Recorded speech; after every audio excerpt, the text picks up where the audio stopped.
నమః.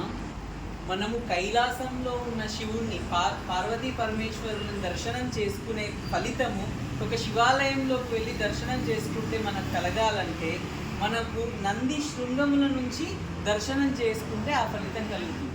ఏం చేయాలంటే మన చూపుడు వేలు బొటన వేలు కుడి చేతిని రెండు శృంగాల మీద ఇలా పెట్టి స్వామివారిని ఈ ఎడమ చేతితో స్వామివారి అంగాన్ని ఒకసారి తాకాలి. తాకిన తర్వాత ఏం చేయాలంటే ఇలా ఒక్కసారి స్వామివారిని చూసినట్టయితే రెండు శృంగ మధ్యంలో ఉంచి మనం ఒకసారి ఈ ఎడమ చేతితో స్పృశించిన తర్వాత ఏం జరుగుతుందంటే స్వామివారి ఊపిరిలో పార్వతీ పరమేశ్వరులు ఊగుతూ ఉంటారు అన్నమాట.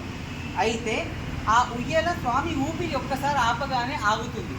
అప్పుడు మనం దర్శనం చేసుకుంటే కైలాసంలో స్వామివారిని దర్శనం చేసుకున్న ఫలితం మనకు దొరుకుతుంది.